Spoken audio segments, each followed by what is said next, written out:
আসসালামু আলাইকুম রহমতুল্লাহি ওবরকাতু আউযু বিল্লাহি মিনাশ শাইতানির রাজিম বিসমিল্লাহির রহমানির রহিম আলিফ লাম মিম যালিকাল কিতাবু লা রাইবা ফীহি হুদাল লিল মুত্তাকিন সাদাকাল্লাহুল আলিয়্যুল আযীম।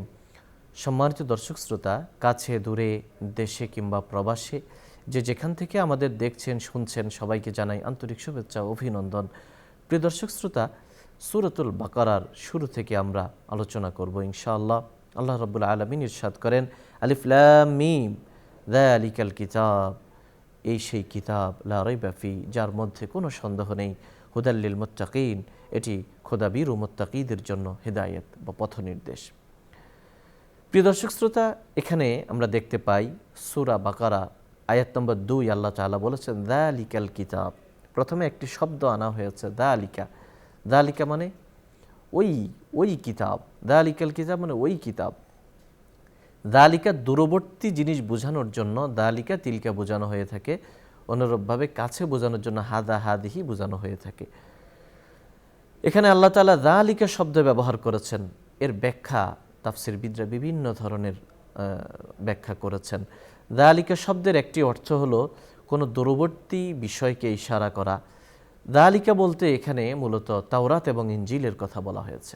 একদল তাফসীরবিদ মনে করেন যালিকা বলতে তাওরাত ইনজিলের কথা বলা হয়েছে, যে হে মুহাম্মদ সাল্লাল্লাহু আলাইহি সাল্লাম, আপনার কাছে যে কোরআন দেওয়া হয়েছে, এই কোরআনটাও তাওরাত ইনজিলের যে মৌলিক শিক্ষা তারই অনুরূপ, যে ইহুদি এবং খ্রিস্টান জাতি রয়েছে তাদের উপর যেভাবে নাজিল করেছি, তারপরে পর্যায়ক্রমে আপনার কাছে পূর্ণাঙ্গরূপে আসমানি হেদায়েতগুলো এই কিতাবের মধ্যে এসেছে। এটাই যালিকা বলে ইঙ্গিত করা হয়েছে। কেউ কেউ বলেন যালিকা বলে ওই কিতাবের কথা বলা হয়েছে যে কিতাবটা লৌহে মাহফুজের মধ্যে সংরক্ষিত আছে। ইন্নাহু লাকুরআনুন কারীম, কোরআনুল কারীম সম্পর্কে এসেছে যে ফি লাওহি মাহফুজ, এই কোরআন লৌহে মাহফুজের মধ্যে সংরক্ষিত ফলকের মধ্যে সংরক্ষিত ছিল। কেউ কেউ বলেছেন যে ওই কিতাবের কথা এখানে বলা হয়েছে। আবার কেউ কেউ বলেন যে যালিকা বলতে এখানে হাজা, অর্থাৎ যালিকা মানে এই, ওই কিতাব বলতে এই কিতাবের কথা বলা হয়েছে। এরপর লা রাইবা ফি, এই আয়াতে যে রাইবের কথা বলা হয়েছে, সন্দেহ, এখানে কোনো সন্দেহ নেই। এর ব্যাখ্যা রয়েছে, তাফসীরবিদরা একাধিক ব্যাখ্যা দিয়েছেন। এখানে কোনো সন্দেহ নেই, এই কথার অর্থ হলো এই কোরআন যে আল্লাহর পক্ষ থেকে এসেছে এতে কোনো সন্দেহ নেই। আমরা অনেক সময় বলি যে এই কিতাবের মধ্যে কোনো সন্দেহ নেই, এই কথার মানে কি? অর্থাৎ কোরআনের কোনো বিষয় নিয়ে সন্দেহ নেই, এটা যেমন আছে, কিন্তু মূল কথা এখানে মূলত এটা যে এই কিতাবটা আল্লাহর পক্ষ থেকে এসেছে এতে কোনো সন্দেহ নেই। সঠিক পন্থায় এটি পৌঁছেছে আমাদের নবী সাল্লাল্লাহু আলাইহি সাল্লামের কাছে, এতেও কোনো সন্দেহ নেই। আমাদের নবী সাল্লাল্লাহু আলাইহি সাল্লাম সেটাকে শতভাগ পরিপূর্ণ বিশুদ্ধভাবে যেভাবে নাজিল হয়েছে সেভাবেই তিনি ধারণ করে সেটাকে আবার সেভাবেই প্রচার করেছেন, এতেও কোনো সন্দেহ নেই।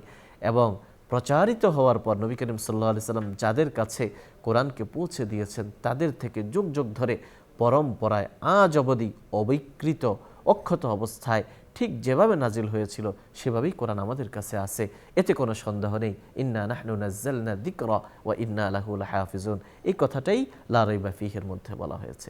শুধুমাত্র এই কোরআনে সন্দেহ নেই ব্যাপারটা তা নয়, বরং আল্লাহর পক্ষ থেকে এসেছে, নবীর উপর সঠিকভাবে এসেছে এবং নবী করিম সাল্লাল্লাহু আলাইহি সাল্লাম সঠিকভাবেই সেটা পৌঁছে দিয়েছেন এবং সেটা আজ অবধি সঠিকভাবে সংরক্ষিত আছে। এই সব কিছুই লা রাইবা ফীহির মধ্যে রয়েছে। প্রিয় দর্শক শ্রোতা, এখানে লা রাইবা ফীহির মধ্যে যে অর্থ, এই অর্থটা নিয়ে কোনো তাফসীরবিদ এই কথা বলেছেন। এখানে লা রাইবা ফী মানে হলো যে লা তারতাবু, অর্থাৎ তোমরা কোনো সন্দেহ করো না, অর্থাৎ এই কিতাব নিয়ে কোনো সন্দেহের অবকাশ নেই। এই বাক্যটি মূলত একটি ঘোষণা হলেও এটি নিষেধমূলক, অর্থাৎ এখানে নিষেধ করা হয়েছে যে তোমরা নিজেরা এই কিতাব নিয়ে সন্দিহান হবে না, এই কথাই লা রাইবা ফীহির মধ্যে বলা হয়েছে।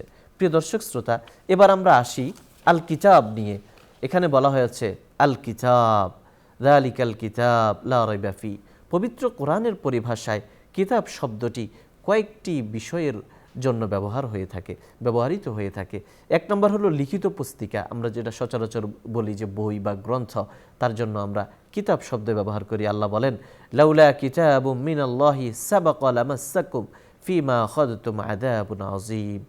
তাহলে বোঝা যায় যে লিখিত কোনো ডকুমেন্টস বা গ্রন্থ, তার জন্য এই কিতাব শব্দ ব্যবহার করা হয়।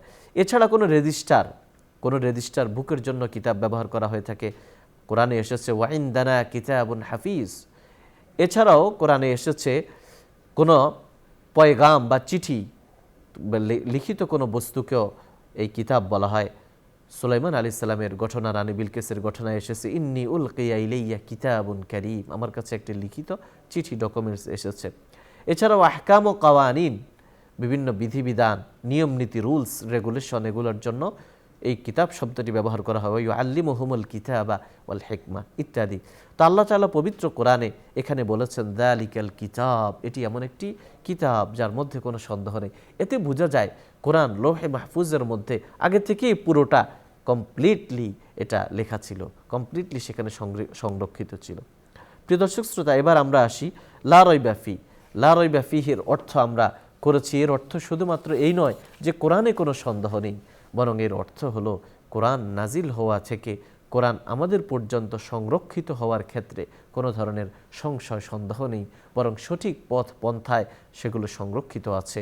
আর এই ব্যাপারে আল্লাহ তাআলার ওয়াদা রয়েছে এবং কিয়ামত অবধি এটি সংরক্ষিত থাকবে। ইন্না নাহনু নাজ্জালনা যিকরা ওয়া ইন্না লাহু লাহাফিজুন।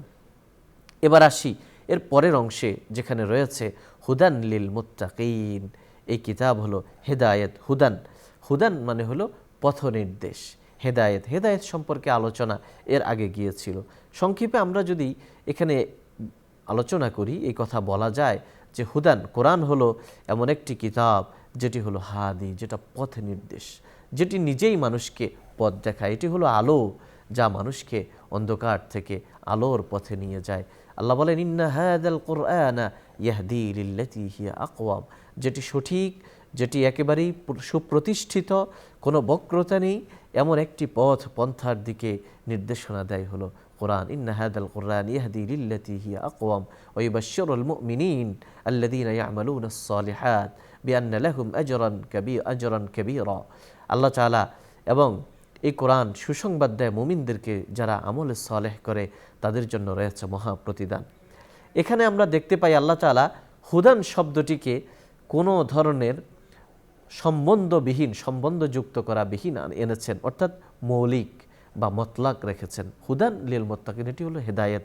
এতে বোঝা যায় হেদায়েতটি আম, অর্থাৎ দুনিয়া এবং আখিরাতের সমুদয় কল্যাণকর পথ দেখাবে হলো কোরআন। এজন্য কোরআন শুধুমাত্র আমার আপনার পরকালের গাইডলাইন নয়, কোরআন হলো আমার আপনার পরকাল এবং ইহকাল, ব্যক্তিগত, পারিবারিক, সামাজিক, রাষ্ট্রীয় সব ধরনের জীবন বিধানই কোরআনের মধ্যে রয়েছে। আল্লাহ তাআলা এই কোরআনের মধ্যে সব কিছুই সবিস্তারে ও তাফসীলাল লিকুল্লি শাই, কোরআন হলো সব বিষয়ের, যে বিষয়গুলো মানুষের প্রয়োজন দুনিয়া এবং আখিরাতে, তার বিস্তারিত বিবরণ আল্লাহ তাআলা এই কোরআনের মধ্যে রেখে দিয়েছেন। এখানে আমরা যদি আরেকটু গভীরভাবে হেদায়েত নিয়ে আলোচনা করি, হেদায়েতের একটি অর্থ হলো বসিরত বা অন্তর্দৃষ্টি। আল্লাহ বলেন ওয়াল্লাযীনা ইহতাদাউ যাদাহুম হুদা, অন্তরের মধ্যে এক ধরনের নূর বা আলো তৈরি হয়।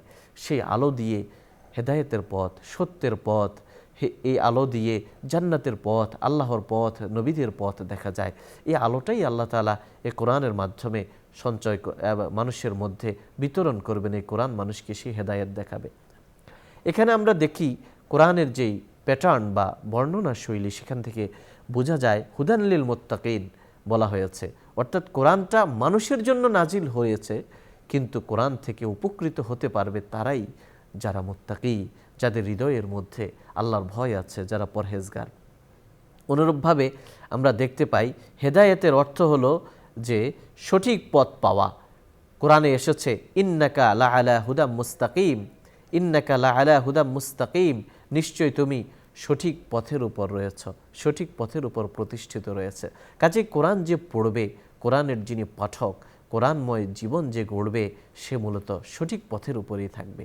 সে বক্রতাবিহীন, যেখানে কোনো উঁচু নিচু নেই, যেখানে কোনো আঁকাবাঁকা নেই, বরং সঠিক পথ সরল পথ, যে পথটা প্রশস্ত, যে পথটা জান্নাতের কাছাকাছি, যে পথটা আল্লাহকে পাওয়ার খুবই নিকটবর্তী, সেই পথের গাইডলাইন হলো কোরআনুল কারীম। প্রিয় দর্শক শ্রোতা, এবার আসি আমরা হুদান লিল মুত্তাকিন, মুত্তাকিদের যদি প্রসঙ্গ আমরা আলোচনা করি, তাহলে আমরা দেখি যে এখানে মুত্তাকিনদের কথা বলা হয়েছে। মুত্তাকি কারা? মূলত মুত্তাকিদের ব্যাপারে আমরা আমাদের জানতে হবে। এক নম্বর হলো যারা নাকি ওই সমস্ত মুত্তাকি বা তাকওয়া, তাকওয়া মানে ভয় করা বা পরহেজ করা, যে সমস্ত জিনিস থেকে মানুষ বাঁচতে চায়, এই ধরনের বস্তু বোঝানোর জন্যই তাকওয়া শব্দের ব্যবহার করা হয়। আল্লাহ বলেন, ফাকাইফা তাত্তাকুন ইন কাফারতুম ইয়াওমান ইয়াজআলুল বুলদানা শিবা, কিভাবে তোমরা বাঁচবে যদি তোমরা কুফরি করো ওই দিন থেকে, যেই দিন কোনো সন্তানদেরকে, অল্প বয়স্কদেরকে বয়োবৃদ্ধ বানিয়ে দিবে। অর্থাৎ যেই জিনিসটাকে মানুষ ভয় পায় সেটার থেকে বাঁচার নাম হলো তাকওয়া। তাকওয়া মানে পরহেজগার, পরহেজ করা। এই তাকওয়ার গুণে গুণান্বিত হওয়ার জন্য কোরআনে নানা ধরনের আল্লাহ রাব্বুল আলামিন প্রেসক্রিপশন দিয়েছেন, নির্দেশনা দিয়েছেন। সিয়াম সাধনা একটি প্রেসক্রিপশন বা নির্দেশনা। ইয়া আইয়ুহাল্লাযীনা আমানু কুতিবা আলাইকুমুস সিয়াম কামা কুতিবা আলাল্লাযীনা মিন ক্বাবলিকুম লাআল্লাকুম তাত্তাকুন, হে ঈমানদারেরা, তোমাদের উপর রোজা ফরজ করা হয়েছে যেভাবে তোমাদের পূর্বপুরুষের উপর রোজা ফরজ করা হয়েছিল, যাতে করে তোমরা তাকওয়ার গুণে গুণান্বিত হতে পারো। কাজে কোরআনের বিভিন্ন স্থানে মানুষকে মুত্তাকি হওয়ার ফর্মুলা এবং নির্দেশনা, কর্মপন্থা বলে দেওয়া হয়েছে। আল্লাহ এক জায়গায় বলেন, ইয়া আইয়ুহাল্লাযীনা আমানুত্তাকুল্লাহ ওয়া কুনু মা'আস সাদিকিন, হে ঈমানদারেরা, তোমরা আল্লাহকে ভয় করো, তাকওয়ার অর্জন করো। তাকওয়া অর্জন হবে সৎসঙ্গী হওয়া, সৎসঙ্গী গ্রহণ করার মাধ্যমে। অনুরূপভাবে অন্য আয়াতে এসেছে, ইয়া আইয়ুহাল্লাযীনা আমানুত্তাকুল্লাহ ওয়া কুলু কাওলান সাদীদা, যে তাকওয়ার গুণে গুণান্বিত হওয়া যাবে সঠিক কথা বলার দ্বারা। প্রিয় দর্শক শ্রোতা, কোরআন মূলত এসেছে মানুষের জন্য, বিশ্ব মানবতার জন্য, কিন্তু কোরআন থেকে সর্বাধিক পরিমাণ উপকৃত হতে পারবে মুত্তাকিরা, এই ঘোষণা কোরআনের সূচনাতে দেওয়া হয়েছে। হযরত আলী রাদিয়াল্লাহু আনহুর একটি কথা এখানে উল্লেখ করার মতো। তিনি তাকওয়ার একটি বা মুত্তাকি কারা তাদের একটি তিনি পরিচয় দিয়েছেন। আত্তাকওয়া হিয়াল খাউফু মিনাল জালিল, আল্লাহকে ভয় করা। 4টি গুণের নাম তাকওয়া। যে ব্যক্তি 4 গুণে গুণান্বিত হবে তিনিই মুত্তাকি।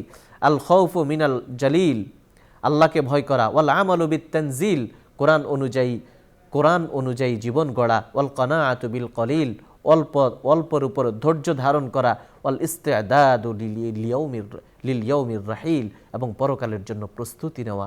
আল্লাহ রাব্বুল আলামিন আমাদের সবাইকে মুত্তাকি হওয়ার তৌফিক দান করুন। কোরআন যে হেদায়েত নিয়ে এসেছে সে হেদায়েতের উপর প্রতিষ্ঠিত থাকার তৌফিক নসিব করুন। প্রিয় দর্শক শ্রোতা, তাফসীরুল কোরআন আজ এ পর্যন্তই। আমাদের সঙ্গে থাকার জন্য ধন্যবাদ। ওমা আলাইনা ইল্লাল বালাগ। আসসালামু আলাইকুম ওয়া রাহমাতুল্লাহি ওয়া বারাকাতুহু।